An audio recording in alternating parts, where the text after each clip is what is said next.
Mua I Faifeau iatu I lau whaafonga ai Michel Tapuaiga Samoa I le nei Vagatai Afiafi. O le nei wa nganga ifo le taulau mea o whaiva masani o le Malolo le tua. A wā Tapuaiga o le nei Sapati. Malolo Tawatai, wha Malolo le pale. Ai o maia o le atatou tapo iatu I le atua. O whai mai le whawhine ia te ia. Leli ie, au maia ia te au le nāwai. Ina ia au le toi fia inu. Ina ia au le toi saufoi nei, e utu vai. Se o tātou te talo, mo le anganga pa ia. E tau tino le atua lo mātou te mā lo mātou ngau I whale anganga. E mātou te vai fo I ma vale lea pe a whea ngai ma le pa ia sili ese o lau fio. Ma o le whamoe moe lea o lo mātou whaololo ma au I le mana lilo o lau fio a nganga pa ia e. A fio maia, tau tōrua ina le Tapuaiga o le a whaia nei a lau whanau. Ina ia I watu ai mea uma I le wha sili ina o lau lava vinga. A wawa mātou wala au e ala lava I le suafa mamalu o Yesu Geriso le ali faola e totas. Amene. O la tātou viatu I le atua I le viinga o saunia.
O tātou tālusanga, tālo le whawhitai, whātue senga mtu ina atu nisi o tātou manao I luma o le atua. Se o tātou ifo o matatalu.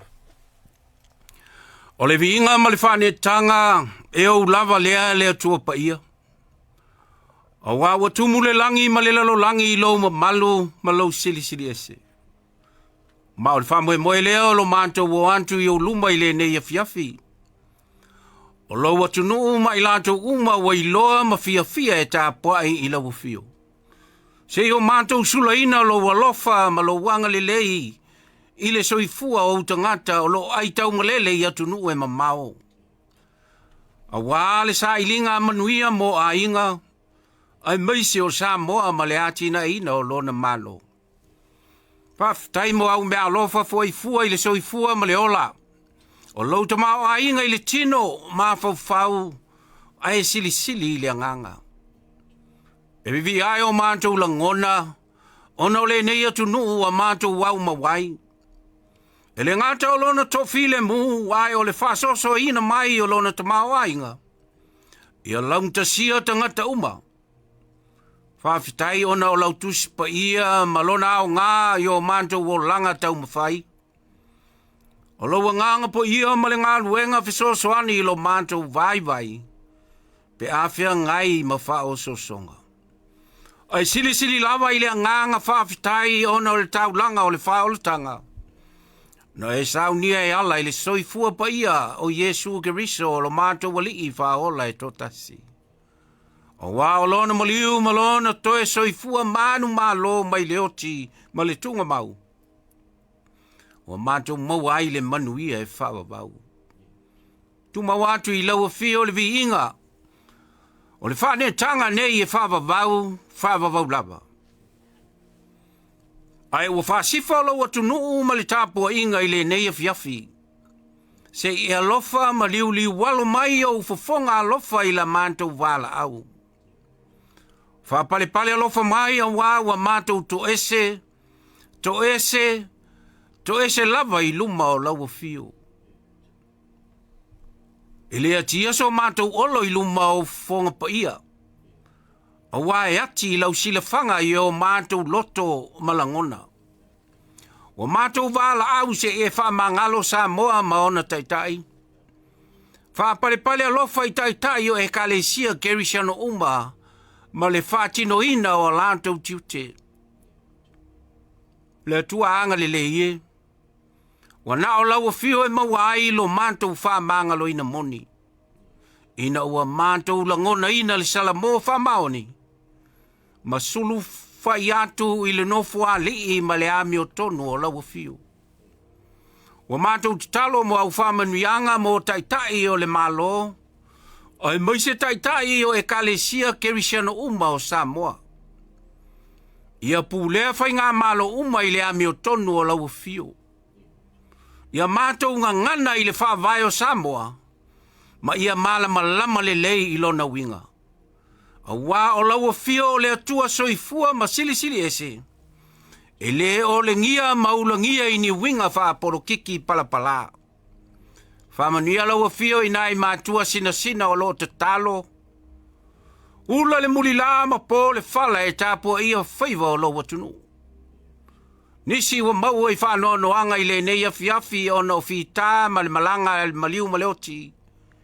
Wha maise le anganga o laua fio. Mana tua I la mātou talo le nei ala leo. Lima tolu tasi pi ai malana au nanga. Mātou talo mo lau au na whatonu ai meisi o le au whainga luenga o le nei Afiafi. Ia whaalau te le ina pea ele mana o lo wanganga. Le fe au o le tala lelei. O lo tau longo ina I lunga o le nei ala leo.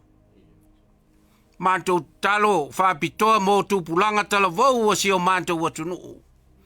I lātou watutupua I atunuu I whafo ma ua si o mia I whaingatā. Ai meise o mai lei ale fili nei ona po. Whātau aso ina o lātou mata whālea nganga I tui ndaunga ma soli ngā tūlafono. Le tua pa I ae, a mātou mawhau I lo fina ngalo I le nei Afiafi. Fe soani mai lo wanganga I lau au na whātau waa ma le vai. Ina ia manino ai upo le ola. O le mātou talo lea whātasi ma talo lilo I o lātou fina ngalo. alofa matalia mai, e ala lava le suafa mamalu, o Yesu Keriso lo manto wali faola e totas. Amen. O le feita wina o le tusi paia. Tusi filifilia mo le nei afiafi, ua maua mailea i le whenga inga tuai. Tusi o teo nome i lona mata upu e lua sifuru malivalu. E feita wina mai le fai upu mua e whangata mai le fai upu sifuru. Teo nome i lona mata upu e lua sifuru valu. Feita wina mai le fai upu mua e whangata mai le fai upu e sifuru. Whafonga o te feita wina. Whafonga mai e nisi o a fiong pa ia alo tātou walii. A Faifeau e te mutua whalongo i le siu whafonga o le alii i loa tua. E ana e whai ana polo a inga lava o te whai atuai i a te oi le aso nei. O na wha sili ina lea o oe le alii i loa tua inu lava o le lalolangi. E maua fo ia oe o nei mea e manu iai. E o lava ia i a te oe pe a whai e te whaalongo i le siu whafonga o le alii i loa tua. E manuia oe i le ai. E manuia oe i le whanua. E manuia oe i lau whanau, ma le fua o lau ele. Ma whanau a au manu vai wha. O tama au povi, ma au lafu ma moe. E manuia lau ato, a toa ma lau mea e palu wai whalawa. E manuia oe pe a e sau. E manuia fo i oe pe a e alu atu. E tu ina mai ele lii oe ita i ante oe langa mai i ante oe ia fasi ia i uruma. O le ala e tasi o mai ai i la tau i ate oe. A o ala e fitu e so sola atu ai i la tau i uruma. E pulele lii ia manuia oe i o falesaito. Ma mea lava e tango i ai o lima. Na te wha manuia fo i a te oi le nuu a fo ina mai e le lii lo watua i a te oi. E Faifeau i oe le lii manu pa ia mo ia. E pei ona tau tōma i ai o ia i a te oi. Pe a whai e te tau siusi i polo inga le lii lo watua. Ma e sa vali i o nala. Ona i loa i lea e nuu umau le lalolangi. Ua whaingoa ina oi le suafa o le li. Ona māta taua i leo i la tau i a te oe. Ia whamanuia mai le tua i lo tātou whaitau. Ma whanongolongo nisi o ana fionga pa ia. Ia tu maua tu pēr i a te ia o lo na lava vi inga nei maasa uma i leo noa. Amene. O le launga i suafa malu o le tua te male alo ma le nganga pa ia. Amene. Wa ufanga ina le fai upu mua o le mata upu e lua sifuru valu. O le tusi o teu nome pe i o na faitawina. E fai ma matua o te toi faitawina e whapea. A Faifeau i e te mutua whalongo i le siu whafonga o le li i loa tua. E ana e fai ana polo inga umalava o te fai atuai i a te oi leso nei. Ona wha sili ina leo oe, e le alii lo watua inu umalava o le lalolangi. If you will only obey the Lord your God, by diligently observing all the commandments that I am commanding you today, the Lord your God will set you high above all nations of the earth. O le manatu au tū ia po le manu lau ti o le asale nei. E tusa ma le whasidonga le tusi whaitawasa o lo muli ai le e whakasa. O le atua e fia e whamanuia. O le atua e fia e whamanuia. The God who loves to bless. And that was the nature of God since he created humankind. According to the writer of Genesis, so God created humans in his image. In the image of God, he created them, male and female. God blessed them, and God said to them, be fruitful and multiply and fill the earth. Yo natura le masani o le li le tua e fia e whamanuia mo le tangata. Aisea, awa foi o le tangata o le pale alii ua whamoe i ai lana fōwhanga pa ia mo lona manuia. O le mtau e lusfuru walu tusi o teutu nome. O lo wala unga whaamawhana whanai mose mo Israelu. I le lau ele lau ngā tasi o Moapi. Ma o lea wa sao ni uni e uru whale atu i le nuu whalaina. Ma o ni upu alo ata ngia ai le nau tainga o se taitai. Ua na mauti noa lona vai atu. I le nuu ma le lau ele whana nau i ai lo loto. Ai o le ale tu lau ele matu vai ai. E umila unga e pei o na whamawina i le mataupul nei. Ai nao le se fulu ma le whalava. Fua i upu o lo whamanino ai whamanuianga le atua mo Israel. Au le isi vaenga mai le. Fua i upu e se fulu lima e o atu le whaiunga. Fua i upu e ono se fulu malvadu. O lapata inga ma le tele o mala la tau te whengai. Pe ale ana mausiu si tai tu la fono ma siu fonga fetalei mai o le atua. O le whamai mai maulunga le na upu o whatawa ina e whai matua. A Faifeau e te matua whalongo i le siu fonga o le alii lo atua. O le upu matua i le whaonga ina i nei. O lo manino mai ai le ngangana e Peru. Le tua atoa o le whalongo. Ia manino le whalongo. Le whalongo i le na o na langona o le leo ma le upu. Ai ta ua le whatino. Ma ia sa vali ai. Ma o le ato toanga le na o le whatinonga o le ana. E whaipolo inga umalawa o feta lai mai ai le tua. O na alea. E whapaleina oi i whamanuianga uma o lo lisi mai lalo. I o e whai mai. E manuia oi le ai. E manuia oi le whanua. E manuia oi lau whanau ma le fua o lau elele. Whanau au manu vai wha o tama au povi ma au lafu ma moe.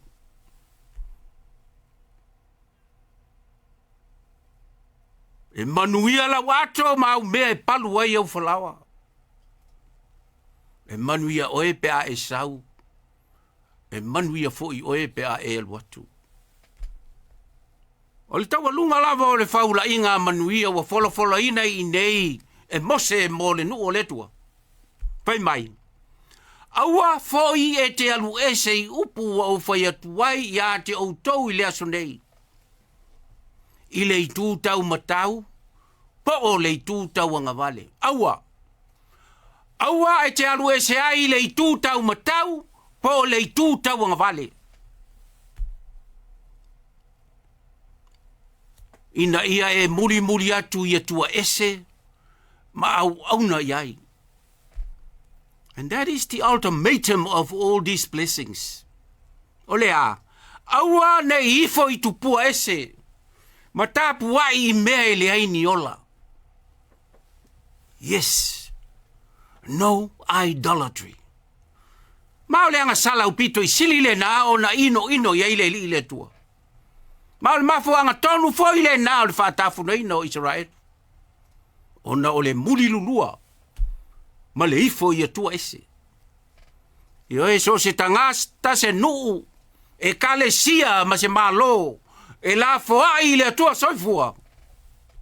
A ifo ma tapuai atua ma mate e whai lima o tangata. O le afu. O le whatape a peina ma le orpalaina. Yes, people who do not listen and obey the will of God will face the consequences of destruction and curses. Samoa ma le au whaafafonga e whina ngalo le atua ina ia tau masua sua tātou ato I whamanuianga. The Lord God loves to see our baskets full of His blessings, not the curses because of our dishonesty.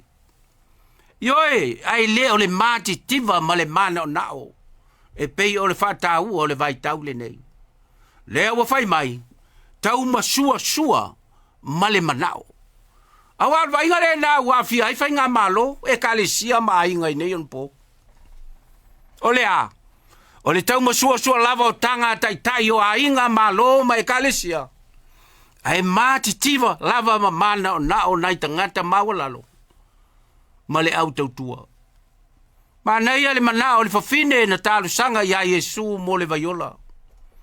Le li ia au moia ia te au le nā vai ina ia au inuai. Ina ia au le toi saufoi ina ia utu vai.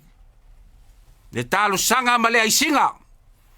O to ai tonu lava I le malia I o tātou manao. E tau masua ai o tātou nganga I whamanuianga. Manatu o se fe au fo ilea mo tātou Samoa malau whaafonga anga I le nei Afiafi. E le ai lava se tasi e tātou te maua ai whamanuianga. E le ngata o le tino, ma Faifeau, ai sili I le nganga. Wana o le atua tolu tasi pa ia, le tamā le alo ma le nganga pa ia.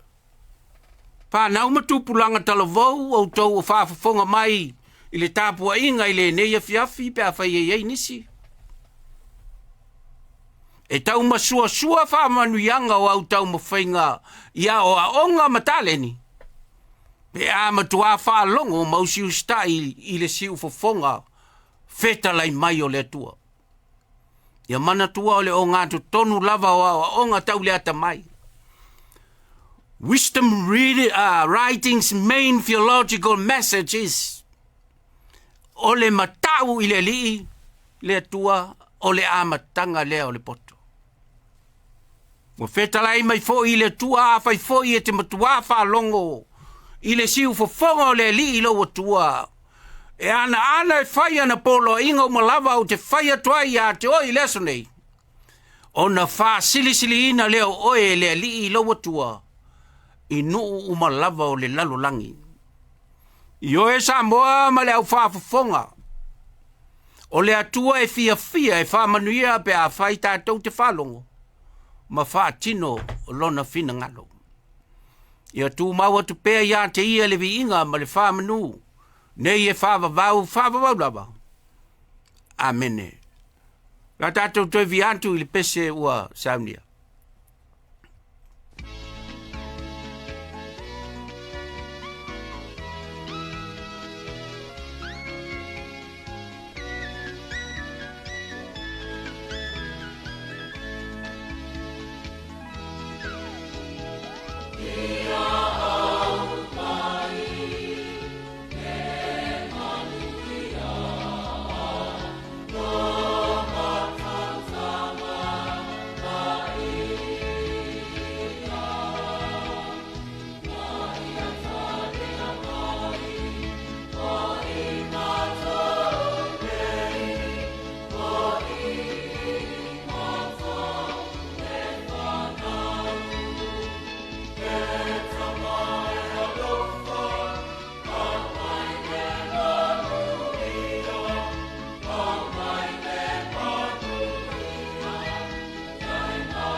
O le I whaiwina le Tapuaiga e manatu lava ma le loto mawalalo ma le whaaloalo e moli atu ai le nganga whawhitaitele ona le neiva la au whaaloalo ua tu I ai lo whatauwa.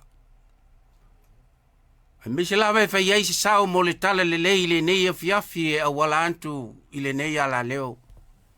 Whawhitaitele le pulenga a le 5 tolutasi BI ma le tāua o le nei ngā luenga whamisiona. O le tatalo lava a le whakasā ma le au whai ngā luenga. Ia utupupu ina mai le langi le tō whāpa ia. Ina ia whaola pea le nei ngā luenga tā lai lunga o ngalu ma pea o le ea. Whapito au ngā whaia le nganga whawhitai lau tō whāli sāpo le whitalenga au mtangi. Mo le wala au a mane iai lo tangata. Manuia tele au tāleni mau whaiva alo fia ao. Ai meisi alo toi tofi eina o lau tō whae a vea ma sui tai fono. O le fono au a tupulanga talavau o le whakasā I Samoa ma atunu I Faifeau. O le atātou whaiu I le talo. A o le manuia ma le file mua o lau o fio le tua le tamā. O le alofa silisili ese o Iesu Keriso le li ma le whaola e totasi. I le male mafutanga Faifeau ma lau o fio a nganga pai ai. Ia tumo mai lea, I lunga o Samoa ma lunga o lau whana uma I le lalolangi atua. Nei maso unga lava e whavavau lava. Amen.